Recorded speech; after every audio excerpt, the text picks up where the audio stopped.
tahun 2004 kan bertemu, tahun 2005 kami mulai saling mengenal, kemudian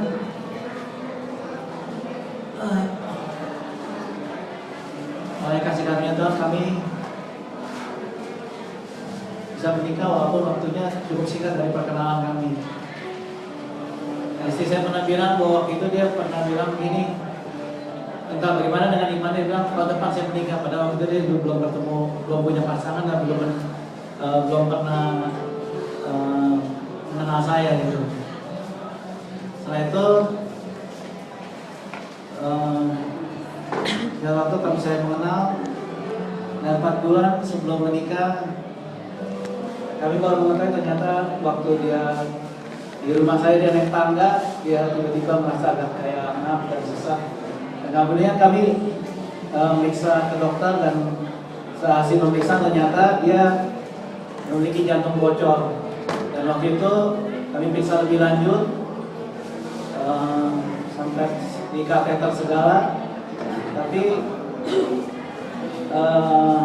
diketahui mungkin besarnya itu sudah sekitar 2,5 cm. Dan waktu itu kita juga nggak tahu mesti berbuat apa lagi. Dan kami waktu itu istri saya sempat bilang, dia bilang, udah kita mau menikah aja. Saya bilang saya menikah karena saya mau mencintai kamu, bukan karena apapun. Dan dia bilang, akhirnya singkat cerita kami dokter bilang bahwa sebenarnya kami nggak boleh punya anak karena mungkin berbahaya entah bagi anak kami atau bagi dia gitu. Kemudian kami menikah oleh kasih karunia Tuhan juga. Tadinya kami nggak mungkin menikah di akhir tahun itu, tapi bisa menikah. Kemudian sebulan kemudian dia hamil dan 21 September 2006 akhirnya anak kami. Dan waktu itu di doa namanya siapa? Tuhan bilang namanya Miracle. Maka kamu namakan anak kami Miracle. Selama tahun-tahun itu dia dijalani oleh dia. Dia mungkin dulunya orang yang sangat aktif. Waktu saya pacaran, saya kenal dia orang yang sangat gesit. Dia jalan sampai saya pun laki-laki untuk mengimbangi dia jalannya agak susah. Dia sangat gesit orangnya. Dan memang tidak ada tanda-tanda seperti dia sakit gitu. Dan waktu setelah dia tahu itu hidupnya memang berubah drastis. Dia kayak mulai jaga cara dia jalan, cara dia melakukan kegiatan sehari-hari, dia mulai jaga. Dan memang kami hanya bisa tiap hari hanya ingat kalau percaya ya, kalau Tuhan mau itu kali mustahil buat kami untuk menyembuhkan, tapi ya berkehendak Tuhan menjadi. Dan setiap hari kami hidup bersama dan bersyukur bahwa hari demi hari Tuhan mengubahkan hidup kami untuk semakin lebih kuat lagi. Dan kami mengalami berapa kali peristiwa, tapi tetap Tuhan ada kasih karunia Tuhan. Setelah mengalami berapa kali, waktu itu dia pernah kaku, tapi dia akhirnya bisa kembali pulih. Dan kemudian kami juga dari hidup menjalani, saya melihat saya belajar banyak dari dia bahwa dia itu punya belas kasihan yang sangat besar gitu terhadap orang. Ya satu hari dia pernah melihat orang bahwa bapak dia lagi pikul kacang hijau, jual kacang hijau. Bapak itu mungkin memang kelihatan agak kasihan gitu.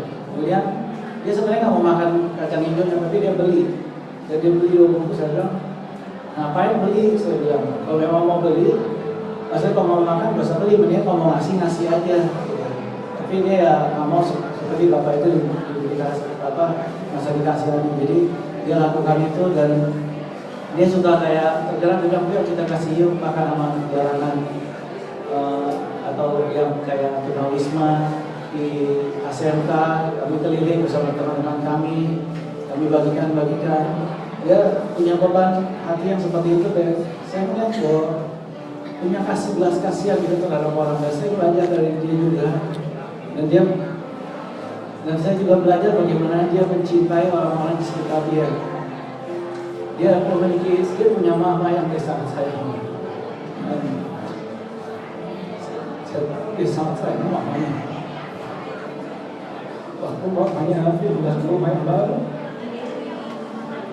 dia senang bilang, senang banget ya kayak punya rumah kata dia. Dia bilang rumahnya maksudnya lebih enak sekarang. Dan dia senang lihat rumah itu gitu. Dan dia bilang kayaknya nyaman gitu, kayak dia merasa senang lah. Nah itu dia juga dia sangat sayang sama adik-adiknya, kakaknya. Ya, maksudnya mereka itu kayaknya dia suka ngomong gitu soal keluarga dia. Dan dia juga kepada sahabat teman-teman kami juga, yang khususnya di kohor kami bagi semua seperti saudara. Saya itu saya mengingatkan, memang mungkin kami tidak sempurna, mungkin kami pun ada keselisih. Tapi dalam tidak sempurna kami saling mengasihi. Dan itu sebuah berkat buat mereka itu begitu mendukung kami. Karena itu saya belajar dari hidupnya dia. Sangat bersyukur gitu. Dan waktu terakhir yang waktu dia terakhir di hari Kamis yang lalu dia di KOR dia dijadwalkan untuk firman Tuhan sama teman kami. Dia menjadwalkan, dia sharing iman dari versi sudut pandang dia. Kemudian memang saya nggak dengar waktu itu karena saya mesti jaga anak saya. Tapi biasanya memang di KOR itu saya lebih baik di dalam daripada di luar. Dia suka nemani anak saya karena anak saya biasa nggak bisa tidur sebelum itu. Cuma hari itu saya bilang kayak saya pengen dia nggak tahu, biarlah dia kayak senang puasin hati dia untuk bisa share sama teman-teman semuanya. Nah saya bersyukur bahwa dia punya kesempatan itu untuk memberkati sebelum ada saat-saat terakhir dia. Dan saya waktu itu saya pikir dia sempat nggak bisa tidur berapa hari, dia mungkin tidurnya pun sampai duduk, memang dia nggak bisa terlentang lagi, dia nggak bisa berset, bahkan dia berset dari bangku. Dia kadang dia bilang nggak enak, saya suka kebangun malam-malam, saya tidur duduk sampai peluk bantal, kemudian saya ketidur sebentar, saya lihat bangun lagi, kenapa lu, saya bilang gitu. Dan dia bilang ya agak enak katanya gitu. Dan dia sempat batuk-batuk, kemudian saya masak air panas buat dia. Berapa malam terjadi seperti itu. Dan kemudian waktu malam jam 8:30 hari Sabtu, dia bilang dia mau makan es krim. Maksudnya ada di Uri ada tempat es krim baru, dia pengen cobain. Saya bilang ngapain sih, aneh aja, maksudnya lebih batuk gitu. Kemudian dia bilang ya sudah, ya udah. Kemudian tapi memang saya tetap pergi. Saya bikin dia es krim makmur. Nah waktu jam 11 malam dia kayak, saya pikir tidur dia sesak gitu. Saya pikir kayak agak sesak atau gimana saya nggak tahu. Tapi memang biasa dia makmur seperti itu gitu, seperti bisa keringat dingin sampai dia juga detak jantung itu bisa sampai seperti muncul di bajunya kelihatan gitu. Dan saya bilang, saya pikir saat itu dia mungkin seperti itu karena dia memang kelihatan seperti Ma beberapa hari sebelumnya, dan kadang Ma kan nggak langsung seperti pulih dalam beberapa hari. Nah, saya pikir seperti itu dia, dan saat itu dia kelihatannya nggak separah itu gitu dari biasanya. Saya pikir mungkin dia baik-baik aja lah gitu kan. Dan saya tanya sama dia, ya udah mungkin berapa lama, berapa hari, kamu kayak waktu dia mau ke rumah sakit nggak gitu loh. Dia bilang nggak mau, nggak buat apa, maksudnya dokter juga nggak bisa ngapain. Ya karena saya tidak mau memaksa dia berdebat dengan dia, akhirnya saya biarkan. Dan waktu jam 4 pagi dibangun saya dan kami pergi bersama-sama. Waktu kami pergi bersama ke IGD, ternyata di sana dibilang bahwa dia harus dipasang ventilator, dan waktu itu dia mesti dan Inggris juga ya. Setelah itu, sebelum itu saya ajak dia berdoa bareng-bareng. Saya bilang, saya cium diri, saya bilang, nanti saya besok kita pulang. Jadi kita makan es krim. Kemudian malam itu saya jaga dia terus sampai setengah 9 pagi. Kemudian karena saya juga agak sudah beberapa hari saya menggigil gitu ya. Mungkin karena jagain dia menggigil, jam 11 saya datang lagi, saya lihat dia kondisinya memang dia keringat dingin kelihatannya, tapi seperti sudah kelihatannya masih oke gitu loh. Dan waktu makan kami lihat lagi dan dia kelihatannya sudah membaik gitu, suhunya normal, semuanya keadaan bagus. Dan waktu kami mau pasang mas kaki, dia seperti kebangun, dia seperti bingung, kayak dia, oh waktu itu ada mama, papa, ada saya bilang, udah saya tenang aja, udah besok juga pulang tidur lagi aja. Dan waktu itu dia tidur lagi, waktu dia tidur lagi, saya nggak tahu bahwa itu ada di mana, saya tanya dia.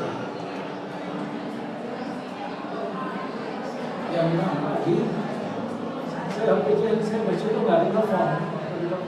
Banyak mama saya pergi, waktu pergi ternyata di telepon, apa dong kita datang ke sana dan saya tadi ke sana. Dia sampai di sana, dia tadi mau ngajarnya dan saya lihat bahwa dia sudah lewat 20 menit, katanya 20 menit. Dan waktu itu saya ada rasa bersalah, dan rasa sedih juga kok saya nggak ada saat terakhir. Dan saya tanya apakah dia ada rasa sesak atau apa, seperti apa kelihatannya. Kata perawatnya tidak ada. Cuma saya berpikir dia hanya menenangkan hati saya sebenarnya. Dan kemarin malam, 2 hari Senin ya, saya bersyukur bahwa yang konfirmasi bahwa teman saya punya Ivan, dia bertanya apakah tahu pasien ini gitu. Dan dia bilang tahu. Dan dia bilang ternyata sebenarnya bagaimana dia lewatnya, apakah sesak atau apa seperti yang kita dia bilang nggak ada sebenarnya, cuma dia seperti kayak tidur dan kemudian tiba-tiba nadinya sudah dia ada gitu. Dan waktu itu sebuah kayak penghibur hati saya, maksudnya saya karena saya pernah bilang Tuhan, oh memang saya pernah bilang Tuhan, saya pernah takut dulu waktu itu memang nggak lagi kritis, cuma saya bilang kalau sampai dia bangun jangan sampai dia stroke saya bilang. Karena waktu itu dia punya saturasi udah 78, oksigennya mungkin nggak nyampe ke otak. Takutnya ditakutkan gitu. Jadi bisa terjadi seperti itu gitu. Dan saya bilang, Tuhan, saya nggak tahu, tapi apapun yang bangun jangan sampai dia lumpuh atau apapun. Saya nggak mau hidupnya dia merasa lebih mengalami beban lagi gitu. Dan saya bersyukur untuk itu juga. Dan waktu itu saya pulang pelan-pelan, karena anak saya waktu itu sudah ribut, dia belum tahu mamanya gimana, dia pikir mau jemput mamanya, tapi saya di mobil, saya jemput dia, saya ngomong karena kamu tahu kan apa saya ngomong, kamu tahu kan aku saya ngomong, kamu tahu kan aku saya ngomong, kamu tahu kan kamu juga saya ngomong. Kamu tahu kalau dia masih punya, kamu masih punya aku. Jadi memang bisa rasanya berasa waktu itu. Dia bilang sama dia, kamu mau kan mami bahagia? Mami sekarang udah bahagia, mami itu senang. Badannya udah sakit apa-apa. Dia sekarang udah gak pernah rasa capek lagi. Kamu tahu mami sudah capek, sekarang dia udah capek.